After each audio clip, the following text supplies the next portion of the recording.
Hey guys, I'm Michela Cava with Minnesota Frost, and you're listening to the Jocks and Jills podcast.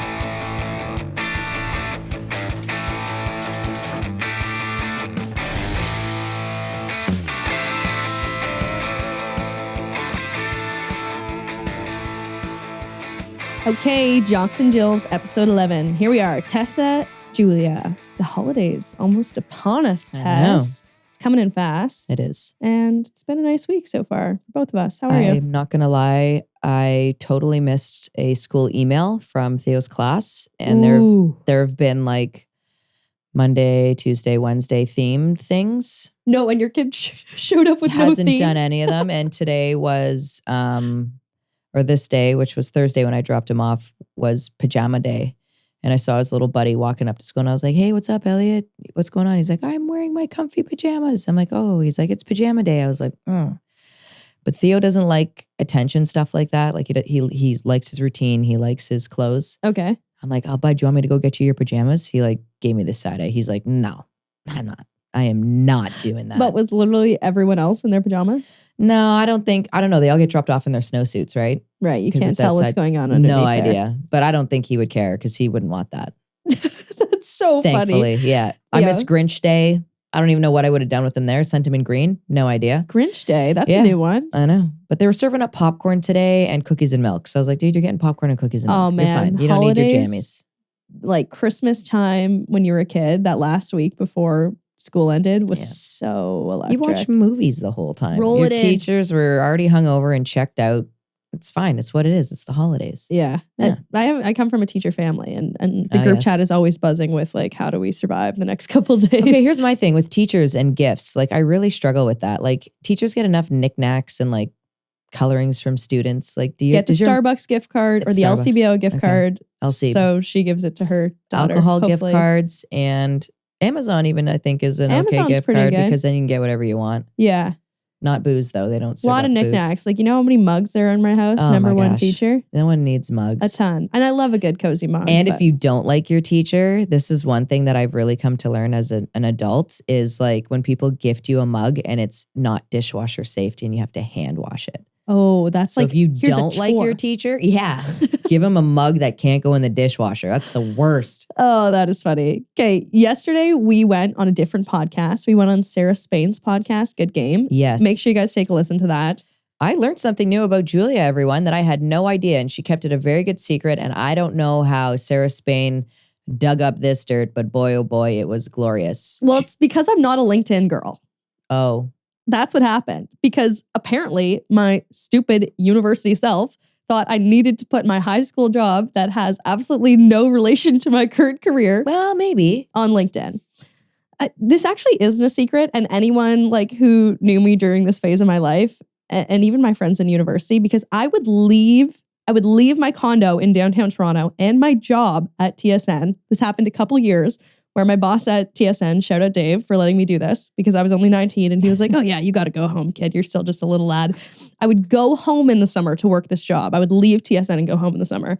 And the job, my amigos, and it's going to explain a lot as to why I am the way I am. I died. Go on. I was a historical interpreter. What does that mean? I don't know. What does that mean? So if you live in the greater Toronto area, Pioneer Village would be the one that people go to. But essentially, in my case, in Thunder Bay, it's a place called the Old Fort William Historical Park. It's a fur trading post. It's a rebuilt fur trading post.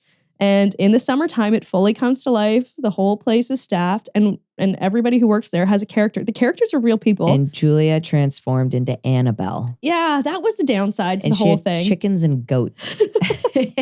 That was her job, was to take care of chicken and goats and to churn the butter. Yes, it was down the street from my house. Like, imagine being in grade 11 and just being at the height of like being awkward, but also wanting to be hot and cool. Like, you're like 15, 16, 17 And years you're old. Like, you Annabelle. just want to be cool. And my parents sent me down the street to get a job at the Old Fort because it was close to home and they wouldn't have to drive me far to my It's too summer good. job. I'm so glad they did. And we all got assigned our characters. And I'm like, okay, maybe I'll get something cool. Like, that's gonna be like the saving grace to this. Maybe I'll get like a cool character. Like then Annabelle. I'd get Annabelle, this scary doll name. And I'm not knocking this, guys. these were the best summers of my life. Like I would go there and I would be so freaking weird all day. And it was a whole bunch of university students all being weird. Just Like practicing drama. it's pretty comfortable though. Yeah. Like imagine being like, it was a very unique space, like a whole bunch of like teenage and early 20s Got creative. kids, That's what it like is. being weird as hell and then just being like, all right, let's go get beer. You ever been hungover and then churned butter? Like go to a high school party and then the next day you're in your bonnet and your skirt and you're churning butter. So good. Like that's a humbling thing. Or milking a goat. Anyways, so that's out Wait, about me you now. milked goats? Oh my God. Like I was involved in the birthing process of many goats. Actually? I remember one day I got there and like there was a goat looking at me, like a tiny goat looking at me from The other goat's butt? Yeah. She was coming out What? the wrong way. We had to like dance her all around. What? Like, guys, it was intense. Like it was not summer Was there a camp. vet on hand to do The that? vet would come if things were really bad. How did you know to do that? There was like a lead farmer. The worst was, like I said, I lived right down the street from this farm, right? So I would go do the Christmas chores because I lived the closest. Christmas 2018, the year the mink got into the chicken coop. Oh, I go to do the chores. I'm not joking. I walk into a horror movie. Every chicken is dead. Oh no. It was terrible. I'm not laughing about the loss of the Did you chickens. have to clean it? I'm laughing about 18-year-old me on Christmas morning just crying. No, I would have been like 20, putting dead chicken corpses in garbage bags. Oh my gosh. So it was a glamorous life I lived. Obviously, I like to live life in the fast lane. No, I don't. If I could go back to 1816, I would. It was a peaceful time. I had a nice red wigwam. wagons. It was great. More like canoes. Anyways, Sure. glad we got that out of the way. Oh, we'll be posting pictures.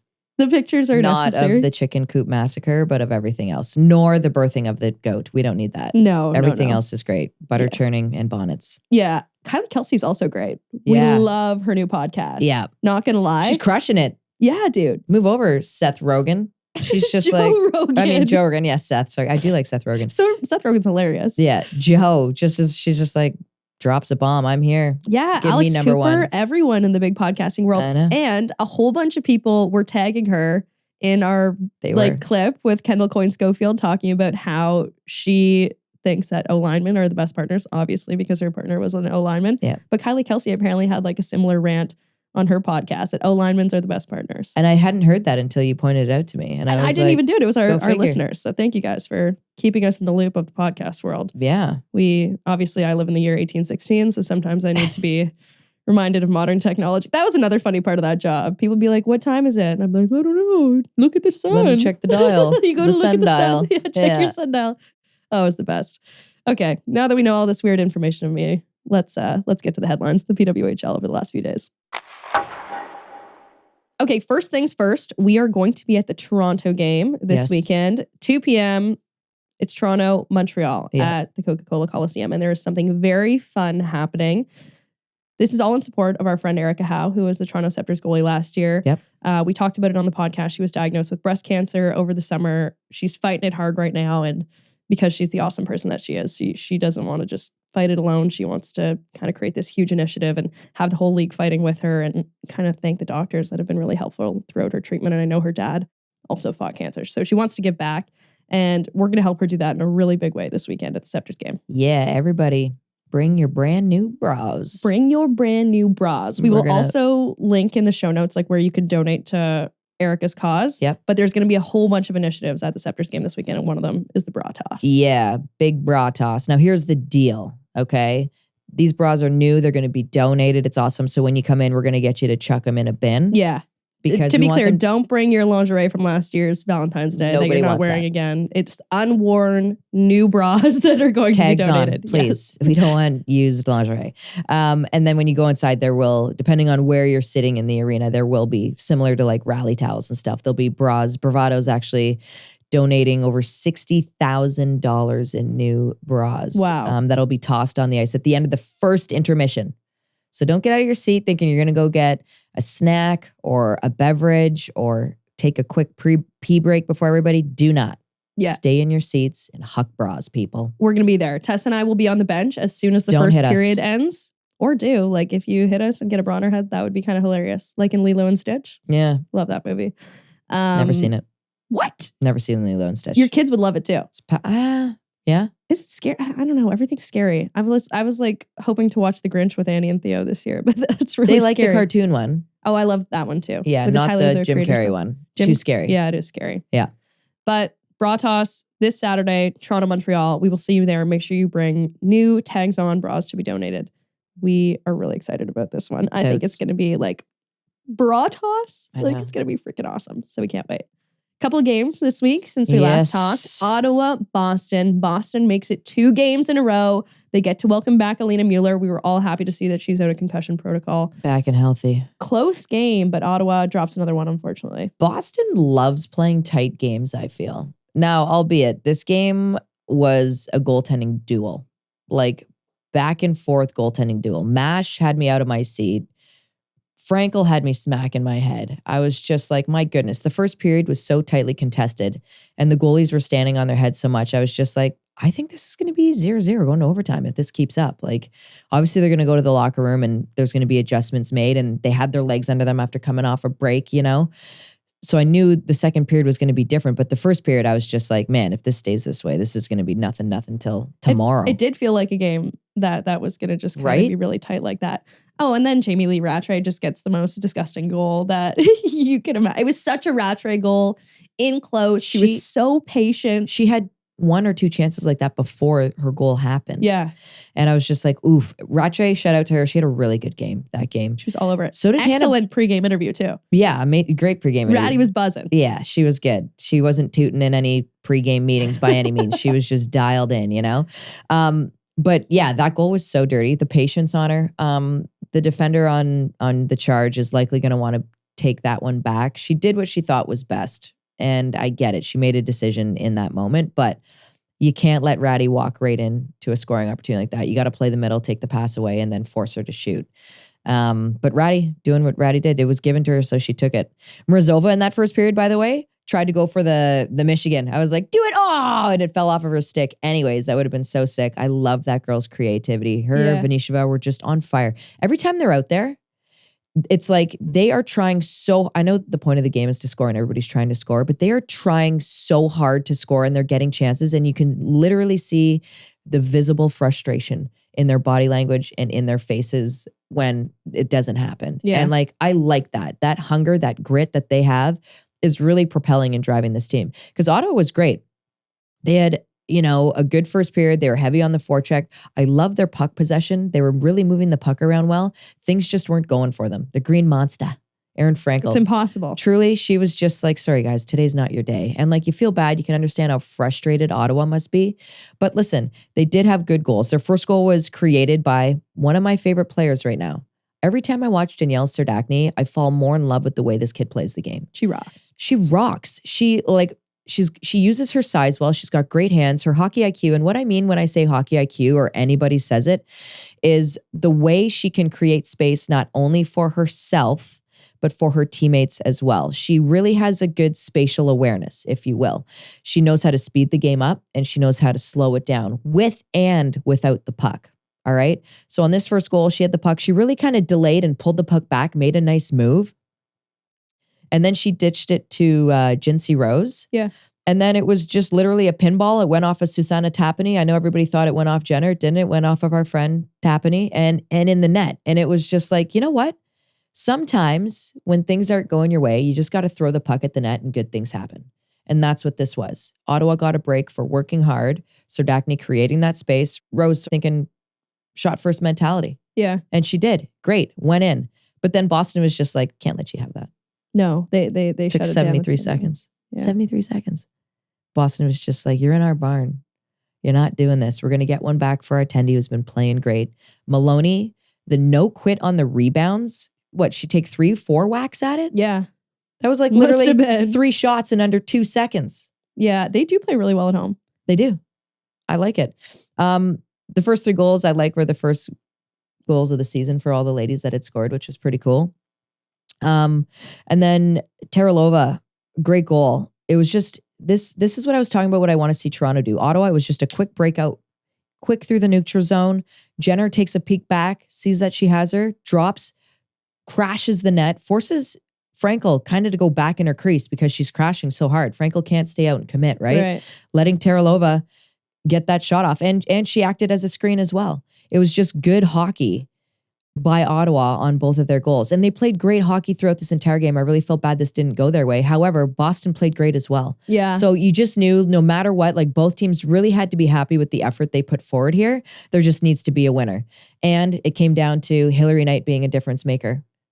Off the draw. And look at Hillary Knight and Hannah Brandt played together for the national team. They were a threat. And I said in the first season, I bet you they're going to end up putting these players back together. And lo and behold, these two are back together. It's kind of like, old chemistry, like when you run into your ex, you're not with them for a reason, but there's that instant chemistry there. You were dating for a reason, right? That's what these two are like. So the draw gets lost. It goes back behind Ottawa net. Hillary's on her horse, gets on it. Nice stick lift, gets the body out of the way. And you saw Hannah Brandt the whole time. It's almost like this was a planned loss off the face-off. It felt like Haley Irwin used to run this all the time.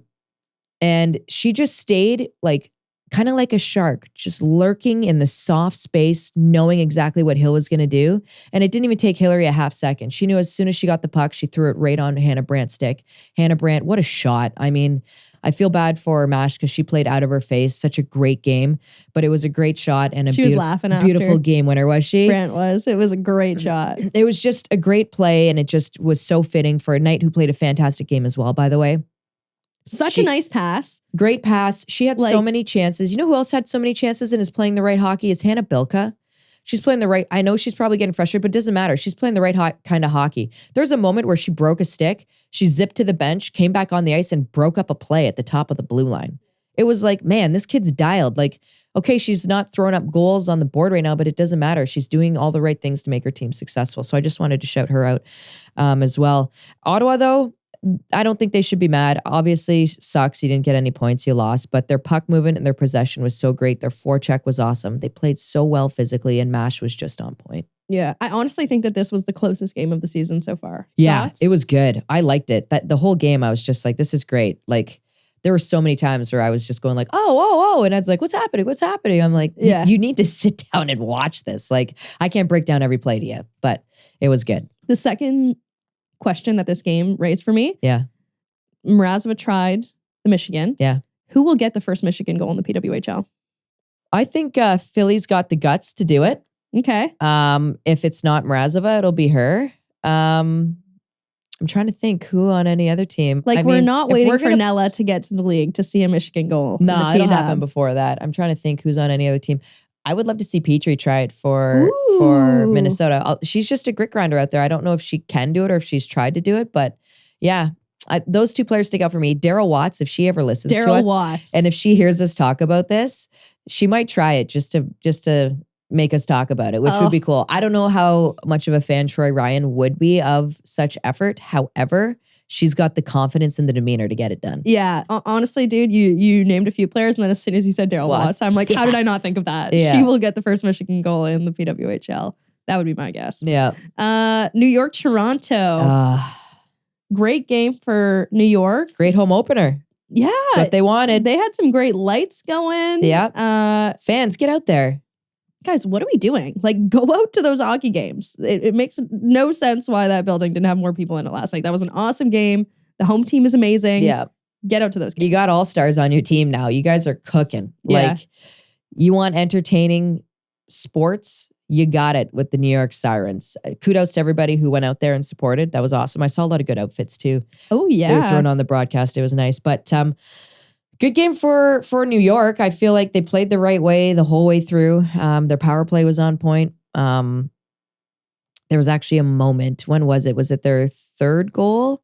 Toronto's fourth line took a penalty and they got stuck out there. And you could just tell Carp and the ladies were like, all right, let's do this. You know, you felt bad. It was just like, okay, you know, New York's going to win the draw and get possession. Hopefully Campbell can make a save. And unfortunately, that wasn't the case. It was just, they got a face-off win. And like I said earlier, good things happen when you throw the puck on net. Carpenter had a great high slot screen. Again, she's just playing the right style of hockey. And it was a shot on net and it went in, unfortunately, for Toronto. But that's not anything, you know, negative against Toronto's play outside of the fact that their fourth line got stuck out there against a really potent power play. Toronto on both goals, it just felt like there were breakdowns and moments that you're just like, man, if you guys could just tidy this up, it'd be way better. On the first New York goal, Fillier was walking. She had great patience. Carp right in her office, right by the front of the net, just kind of dipped off to the side, showed her stick. Philly just feeding her a nice, soft, little juicy pass. She threw it on net and then saw Toulouse on the far side, which Toulouse, you're in the right spot when you're playing with these ladies. Just go off far side. She's going to figure this out real quick. Like, I like that line together too. I loved Eldridge on that line. Yeah. What do you think? The change rate, maybe depth? I mean, yeah, I don't know. Maybe just to try and get Toulouse going a little bit, get her some confidence, right? That worked fast. You see it in a lot with NHL teams. They get their two horses on a line with another player. And I'm not saying Toulouse isn't a horse, but she's learning to adapt to this style of play in the league. And Eldred's been here before. She can lead the second line, no problemo. So I think it's just a matter of, Fargo saying, all right, we got to get Toulouse going here, build her some confidence. And hey, it worked. Yeah. She got herself a goal. Quickly. Yeah, on the second goal, I felt like it was just brutal puck management. Sandy Hart just sends a flipper, 50-50 puck up. Smart play. Landed right at their blue line. The Toronto defender kind of just batted it down. Everybody was just kind of whacking at it. It just didn't feel right. And then Fecteau obviously gets her first goal on this one, which is pretty cool to see too. She took full advantage. And this is just it. It was New York being opportunistic, playing the right style of hockey. For Toronto, I felt like there was about 10 minutes in the second period where they were really pumping. They were pressing. And you're like, okay, here we go. Like now you're getting something going. And Schroeder was just shutting the door. And it was like, okay, if Toronto could play that way for a full 60, then they're a problem. And it's almost like last year where they were just waiting for Spooner to do something. It kind of feels like they're just waiting for their lineup to be complete, which is not fair. They could really benefit from getting Megan Carter back, who unfortunately is still out for a little bit longer. Mm-hmm. But they just seem so disconnected. I had sent you a play. I was like, look at this. It's fast and rock.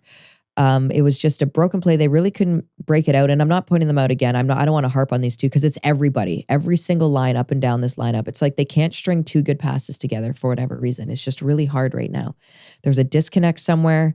I'm not sure what it is or what needs to be fixed, but it's tough to watch because they are a good team. Like they got a lot of good players. Reagan Kirk gets her first bout of minutes. She comes in the third period for Toronto, stopping all 9 shots. I said it to you before that she looked like vintage Carey Price, where it's just like they're so calm, cool, and collected.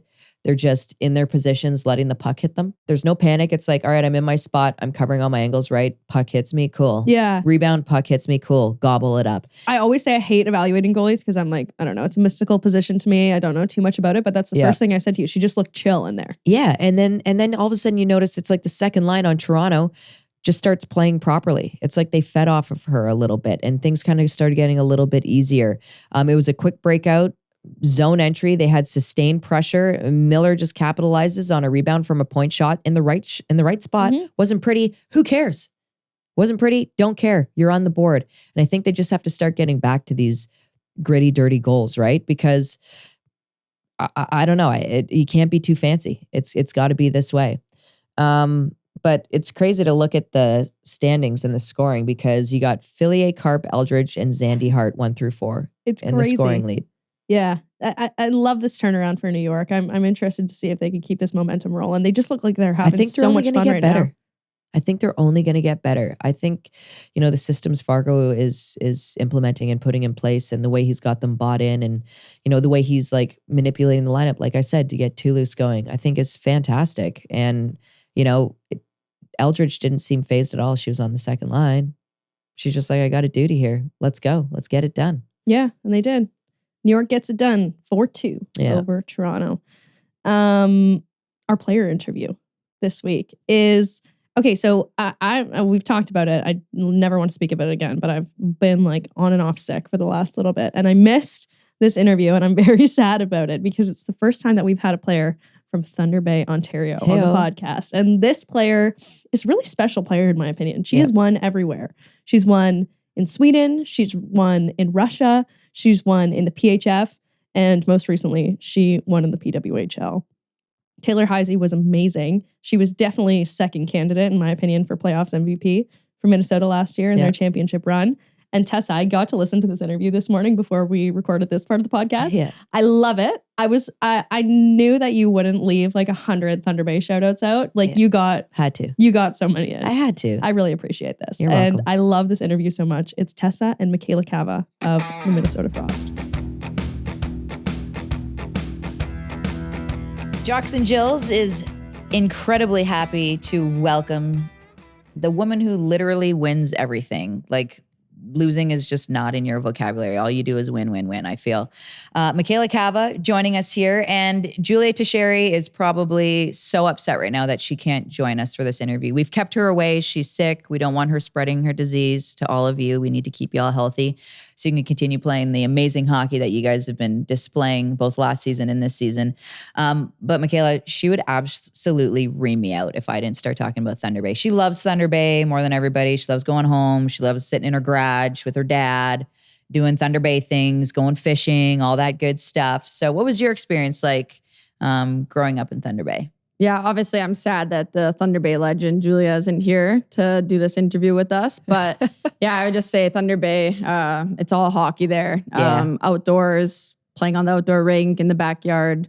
That's all you really can do there. So yeah, that's what I have to say about Thunder Bay. Do they have like your name up on a billboard yet? Like move over, Stahl Brothers, Michela Cava's got another championship under her belt. Is that a thing? Honestly, the support from Thunder Bay has been incredible. Yeah. Throughout like the first season of the PWHL, it's been insane. Like they actually had, when we won, like up on the rink, like around the rink, the like Thunder Bay, like yeah, it was so cool. Cool. I don't even know how to explain, but Because it's only how long of a drive from Thunder Bay to Minnesota? It's not, what is it, like? no, 6 hours. That's yeah. not bad. So we always had like people. Did you? Yeah. Like all the teams would come up and everyone would be, hey, can we get tickets to the game? Like, yeah, it was incredible. That's the support. cool. Yeah. You got your own traveling posse? So cool. Michela Cava, traveling posse. Get them tickets.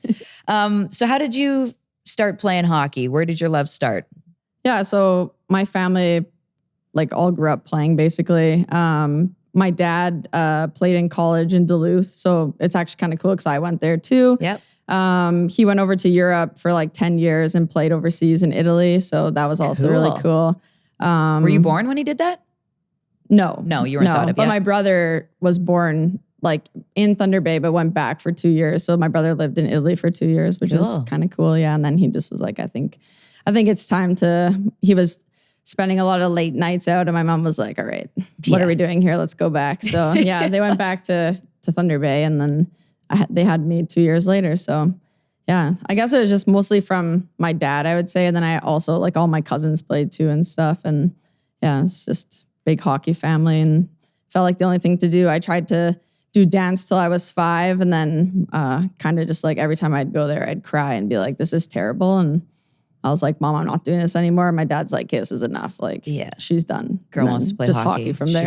She's got a lot of trophies to win. Let's get her on her way. So mini stick, it seems like a family affair. So mini sticks during the holidays must have been just such a mini staple. sticks, yeah. Actually, a good story about that. I have a cousin that would have like Louis Vuitton purses that would come over for Christmas. And one time we were like playing mini sticks and I was like, oh yeah, I'll go get the post. And I grabbed like the purse. It was like $10,000, put it down for the post. And I'm like, everyone's like, no, what are you doing? You can't do that. And I'm like, why? Like, come on, I need this. Like, there's a game that needs to be played and we more need a post. important things. So yeah. Heck yeah. Yeah, it was pretty So funny. did you always, did you play girls hockey growing up or was it boys?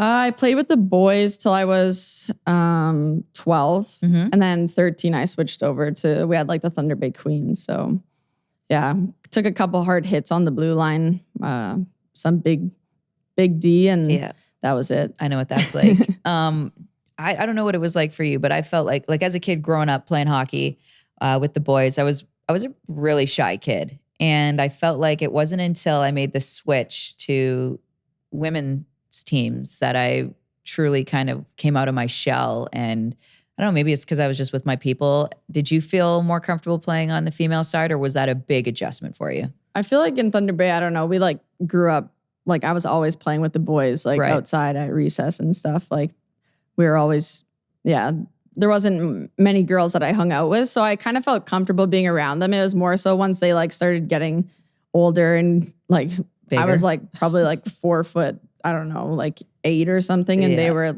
monsters, that's when I was like, okay, I don't know if this is going to work out anymore. And then obviously, when you start playing on a girls team, it's just an easier like connection in a lot of things. So I didn't necessarily not feel like I could be myself, but I could definitely feel like I was on my way out of being able to keep up with those guys.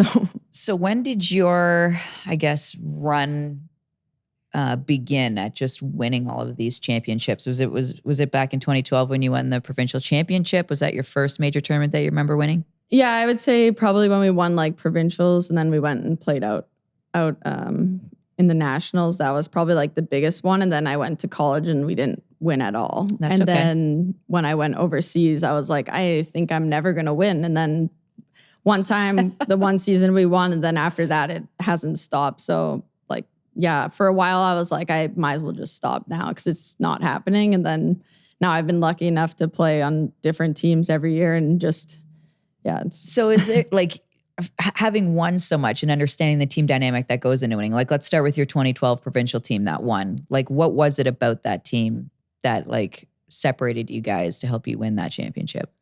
Yeah, obviously that was a long time ago. So that one, it's like harder to remember. But I just feel like we had a good group and everybody got along. I always find like that's one of the biggest things, right? Is like the locker room. And if you could have a good connection off the ice and everyone gets along, treats each other with respect, I honestly feel like it goes a long way. And then also just having like respect to your coaches and all the staff. I also find that that's when the teams have the most success. So yeah. So out of university, you were being out of high school, you were being recruited to university. So what schools were you looking at, and how did you end up? You started at UConn though, right? Yeah, I did 2 years at UConn, and then just had some. Why there? I don't know.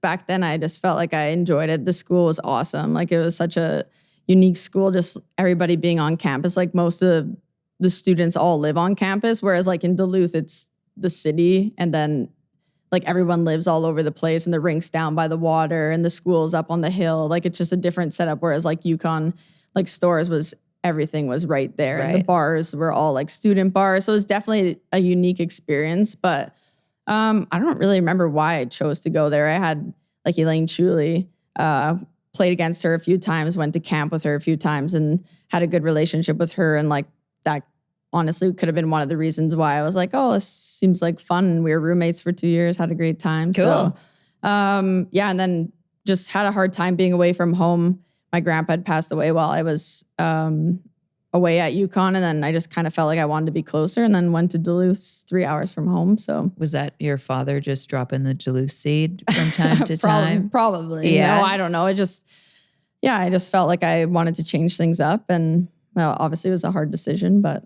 Did your grandpa play a role in your hockey career? Yeah, in a lot of ways, but I'm a huge family person, and I felt like it kind of started taking a toll on me, and just felt like it was the right choice at the time. Obviously, when you're younger, you don't really know, because then I ended up moving away to Sweden for 4 years. So it's like I was homesick, but then I'm like, oh, okay, let's go to Sweden. That seems like the right thing to do. So yeah, I don't know. It was just that time of your life where you're a little bit lost, and yeah, I'm happy with both decisions, and it was really fun to be able to play at two schools and meet a lot of people. So yeah. Was it hard to break the news to your coach to be like, hey, it was like the worst thing ever. Was it? Yeah. And just when I was younger too, and I had a lot of good friends there, and obviously our team didn't have the most success on the ice, but we were really close off the ice. So yeah, it was, honestly, it's still like a little soft spot for me. Sorry, man. No, but I'm not trying to make you cry.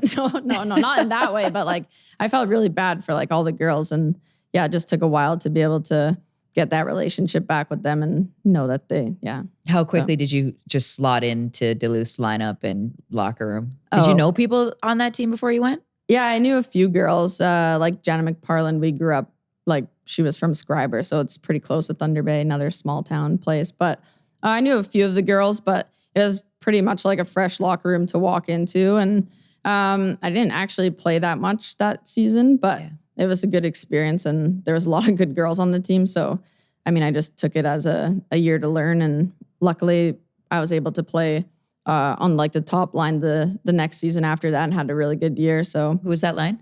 Laura Stalder and Ashley Bricklick. So not bad.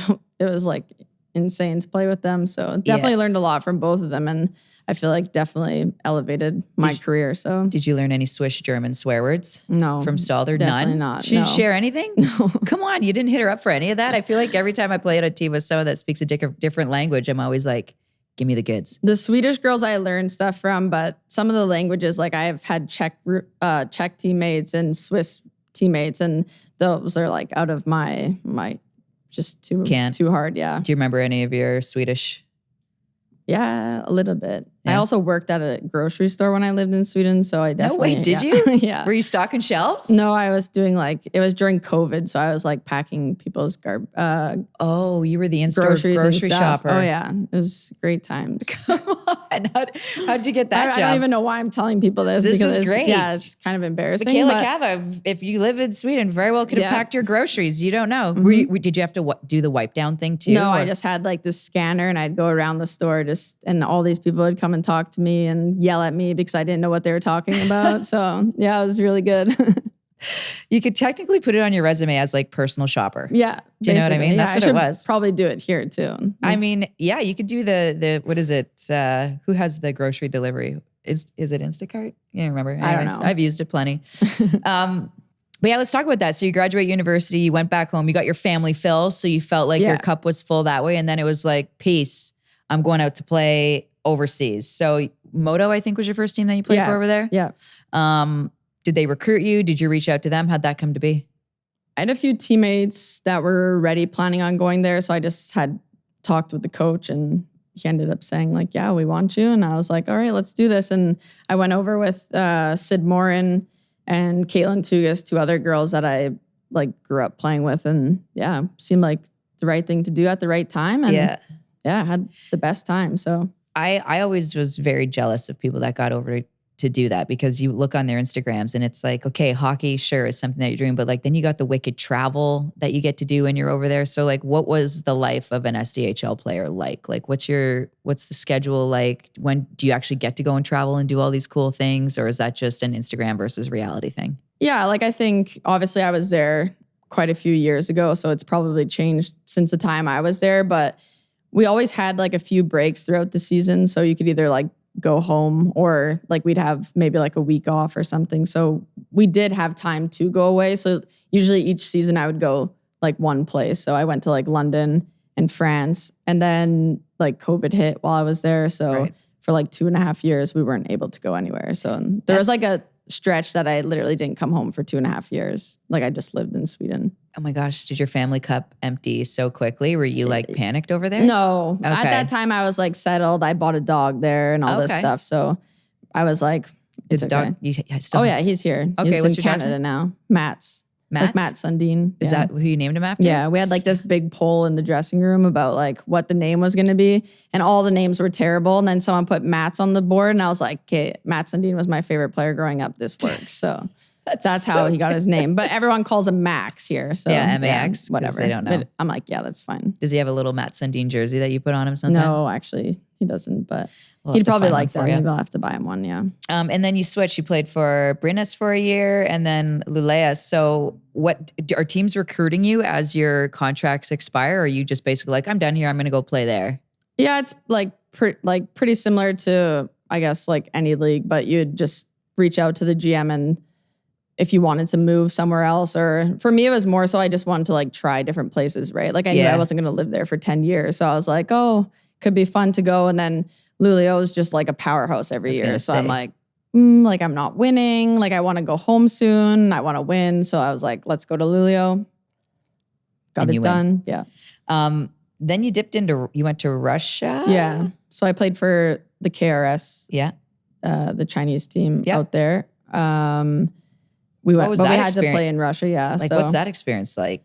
It was pretty cool. Like, I don't know. I met a lot of, like, basically it was because of the people. Like, I just met so many different people from every different country, and like everybody was amazing. And we got to go to Sochi, and like it's basically like a vacation spot for a week. So it was like sunny and 30. And did Alex Carpenter have a role in getting you over there a little bit? Because I know she was over there for a bit, right? Yeah, she was there for a long time, yeah. No, not for like I had luckily had some girls that I knew in Sweden that were going to go over that year. Okay. And then I was like, well, that sounds fun. I had just won with Lulio, and kind of like that was my goal of living there and stuff. So once that happened, I was like, oh, well, we'll go try this out for a bit. It was only a 4-month contract, so it was nice. We were only there for 1 month, and then 2 or 3 months at the end of the season too. So it's just like more so for an experience at the time. Right. So your team was based in China, right?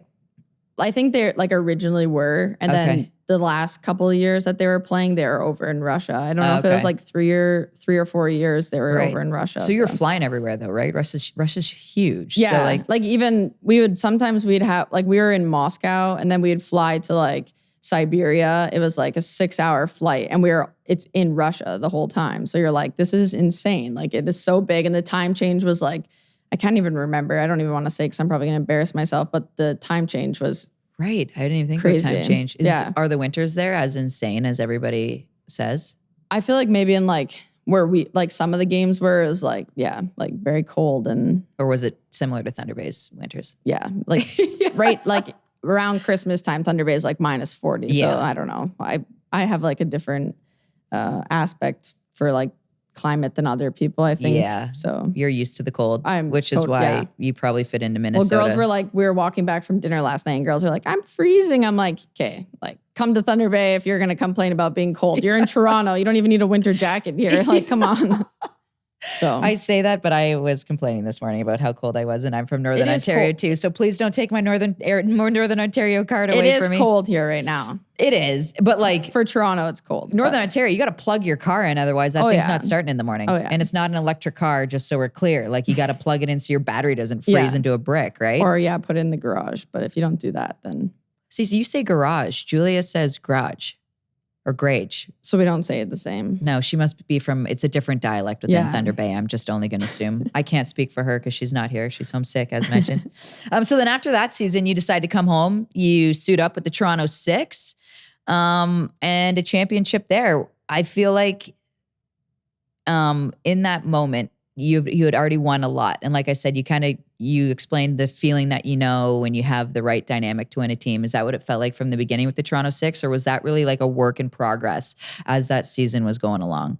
Yeah, I feel like we had a really good team again, and we came out strong. Like we had a good season the whole year. But I would just say again, like honestly, our team was so close. We had a lot of like parties at the start of the season, had everybody over, and I feel like that was another big thing. Like we were just a really like good team that loved hanging out, and I feel like that by the end of it also helped us too, just to like do it all together and have a good party after everybody. And when nobody heard this because it was off camera, but when Michela came in and sat down, I was like, dude, I feel like all you do is win. And you were like, well, I like to celebrate and have a good time when I do win. And I played for the Toronto Furies, as did you. Now, back when the Toronto Furies started in the CWHL, back when our producer Jackie was one of our super fans and came out and cheered with us with her wife Laura, we weren't the best team. We were like, I always said we were like the Mighty Ducks. We were District 5. We were a team full of like fourth liners that worked really hard. But we did win the Clarkson Cup in 2014. So haha. But our motto was the Furies have more fun. And was that the case when you played? Were they still having more fun than everyone? Yeah, I think we had a lot of fun when I played on the Furies too. So we were always about where the next party was basically and who was having it. So I feel like you are the person that is like the social convener. Is it fair to give you that title? I would definitely say I'm one of the top ones, yes. I love to have the girls over and get everybody together, whether it's just for dinner. We had like Thanksgiving, obviously, a couple like last week or whatever, and all the girls that didn't have anywhere to go, I was like, anybody want to come over? My dad's coming to town. He's going to make pizza and pasta. So whoever wants to come over. I always love to do stuff like that. I just think it's so fun. That's why I'm playing still, just to be able to hang out with the girls. And yeah. I've heard things about your father and the food that he makes just a legend in the game. So like your dad literally prepares meals to send home with people and when they come over to eat, or he just loves having people over to cook for them? I guess like I probably get it from him, but he could like literally stand in the kitchen for like on a Sunday, like he'd be in the kitchen for 12 hours and like wouldn't complain and like doesn't need to talk to anybody. He's just like in his zone. Yeah. Like he's Like, what's he whipping up? Is he a chef like by everything. trade? No, just like I guess he got it from like my nana probably, and Okay. he just loves it. Just yeah, So he's whipping up pizzas and everything freezing you them could and think send them of. home He with can your make teammate? like 40 pizzas in a day, and he would like never complain. Like he's just obsessed with it. It's just a weird. So I'm a little bit hurt because Julia and I were just in Minnesota for the home opener, and I And you feel never like got the I invite. just didn't. I must have missed the email for the invite to come on over and get some free pizza from You guys your will dad. have to let us know next time you're around because he'll be there. What's so. your dad's name? George. George. Shout buddy. We got to get that pizza. And what else did he make for people to send home? Pasta? Yeah, pasta. He's whipping That's up just- homemade pasta? Yeah, but that's like all the time because like I'll request like a meal. So like the next night we had like salad and like chicken cutlets, and that's all I wanted. And he's like, "Oh, I bought all this stuff to make up a pasta too," and I'm like, "I don't want that. Like I never asked for that." And he's like, "Well, I want it." So you'll do like 3 or 4 things together. It's like just ridiculous. It's just very demanding on your poor dad who was just whipping up food. So are all the teammates kind of like always like, oh, I don't like in the locker room, like, I don't really have anywhere to eat tonight. I'm not sure I'm going to do for dinner. And kind of like, I think they're just learning it. Like it's like now they know like he's coming and he's doing that. Right. Like, whereas last year maybe they didn't know so much, but like now I think there'll be definitely. so now your dad's for sure coming down and getting put to work. Yeah, all the time. Did he cook you a championship meal after you guys won the Walter Cup? No, I don't think there was much Eating going on? Yeah, not. It was more celebratory? Yeah. So I want to get to that because you were drafted in the 12th round, right? To Minnesota in the inaugural draft. And to me, I remember being like, when you got drafted, I kind of looked you up and I was like, holy, like this kid is legit. And Julia was like, she wins. All this girl does is win. And she's from Thunder Bay. She reminded me multiple times. So did that kind of, I mean, I don't even know if it bothered you at all, or were you just kind of like, it's cool, I'm just going to show up and do my thing and make my impact when I need to and how I do? Yeah, I think for me, like it's kind of been like my whole career. It feels like I'm just kind of like on the sideline, and I don't really mind being that way either. But like obviously when I get the opportunity to like prove what I can do, I obviously try my best to do that. Yeah, like I said, I was kind of shocked that I was getting drafted. Were you? And drafted to Minnesota. Like in some sense, yeah, I didn't know how it was going to go. So Right. I was actually pretty excited just because it's close to home and stuff. So I was able to have my dog quite a bit last year and stuff. But no, I mean, whenever you get like a good opportunity to go in, and obviously I got to play with Heisey and Kendall at the end, and like being able to be on a line with them is amazing and so fun. So I've learned a lot from them, and I just think like obviously that's going to elevate your game even more. And I just know that I have another level in me to like prove to people. And I think it's kind of fun to be like a little bit of an underdog in that sense. So Did you guys feel like an underdog at all last year? It's because your season, I felt like you kicked off, everyone's like, Minnesota's the favorite. And then it was like, what happened to Minnesota? Like Minnesota's barely getting in the playoffs. Did you guys like that underdog role as a team? Yeah, I think like we definitely especially after like the series with Toronto, I feel like we were kind of like, okay, like we knew that was kind of like what people were thinking of us and didn't expect us to do very good in playoffs. And like, I think it is fun to be a little bit of an underdog, but our team is also like very good. Like we do all the right things, whether it's like maybe on paper, it doesn't look like we have like the most skill on our team, but everybody works and does the job. So yeah, I think we have a pretty good, solid team. So after you win, it's in Boston when you guys won. You guys didn't fly home until the next morning, correct? Yeah, that was. So where did the social convener take everybody? Well, I didn't have to do any. Okay. So like I didn't have to do any planning, obviously, but we ended up just hanging out in the room for quite a while, and then we went to like a bar down the street that stayed open for a while but it was also, I think it was like a Wednesday. Yeah, it was midweek. So it was, yeah, and we were in Lowell, so there wasn't too much celebrating going on, but we did enough to have a tough morning the next day. So. Right, fair enough. You guys absolutely just doused Steckline when after her presser. Like, were the floor, because you said you spent some time in there, and I always wondered, like, was that place flooded with just champagne everywhere? Yeah, it was pretty gross. And then the hockey bags were just like, everybody's stuff was out everywhere. And then we got back, and then like opening up the hockey bag after all the champagne was everywhere. It was just, like, I remember bringing my equipment home hangover. to Thunder Bay in the garage. I opened it up, and I'm like, I got to deal with this later. It was weeks probably that I hadn't paid attention to my hockey equipment. So you get back to Minnesota. Is that when the party brigade took off, or was it like, give it a minute, let's do our little celebration at the Excel Energy Center? Yeah, we had, I honestly like have a hard time remembering, but we had something on the Friday.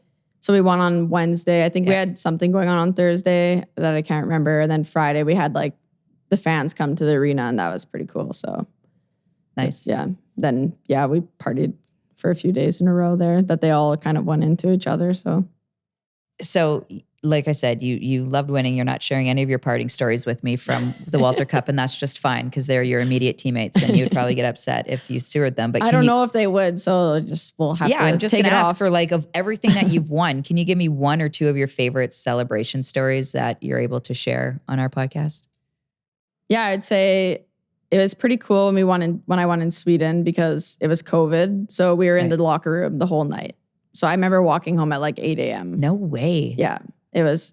And they had the locker room like locked and loaded with enough like beverage. all night. Yeah. So usually they would party, I think, in the locker room and then go out into town to like a bar, and then everybody would go there. So you're like more like mingling with fans and that kind of stuff. But it was just like the whole team. So for me, that was like one of the coolest ones I've had just because it was like just the team. And having a good night. And Russia was obviously kind of cool because it was just like so out of like just nothing I've never seen before. Yeah. Vodka? Was it just straight vodka with the that was a tough night too. That was a late night. And then then we were in Arizona one time. So that was with the Toronto Six. We were in Arizona. So that was super cool. I don't know. They're all like obviously so fun, but cool.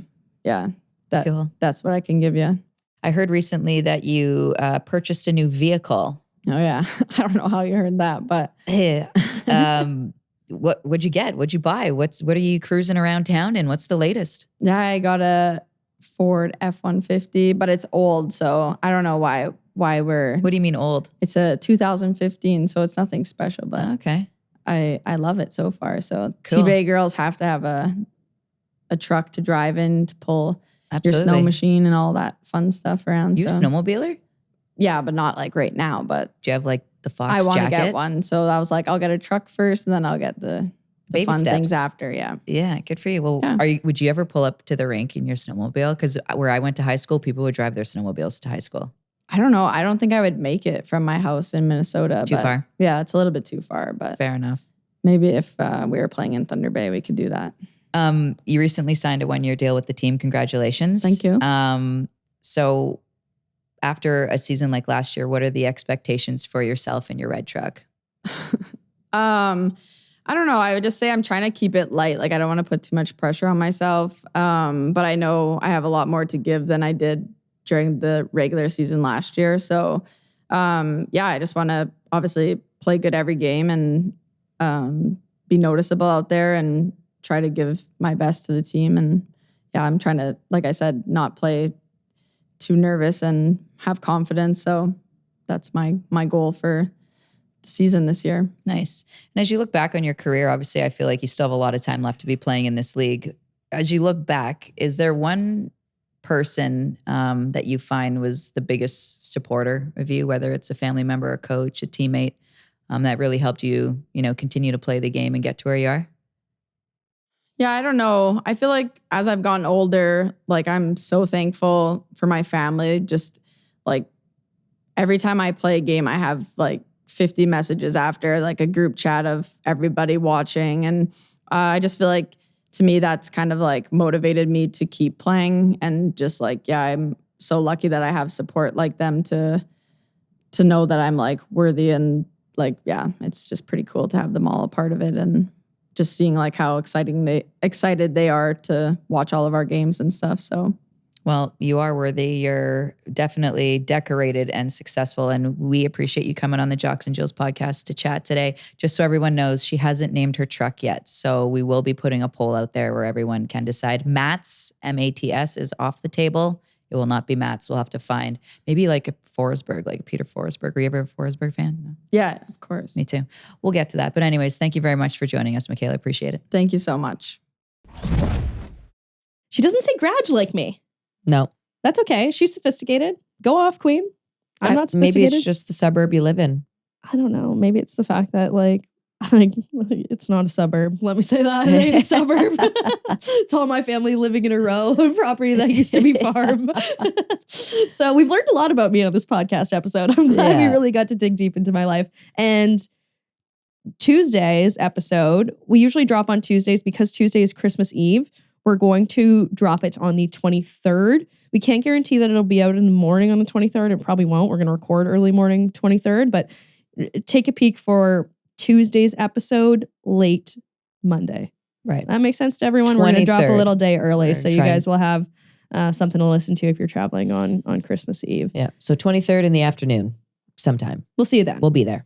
Yeah. We'll talk about Ottawa and Minnesota's game on that episode because candidly, right now it is Thursday. That game is tonight. When you hear it, this episode, that game will already have happened. So we'll talk Ottawa, Minnesota on Monday, Tuesday. Montreal, Toronto, we're so excited for. Yep. Saturday afternoon, the bra toss. If you're going to that game, do not forget to bring new unused bras. They will be thrown onto the ice and it's going to be like the most epic moment ever. And then Sunday, it's Minnesota, New York to end things off before the holiday break. Awesome. Yeah. Rematch of their home opener.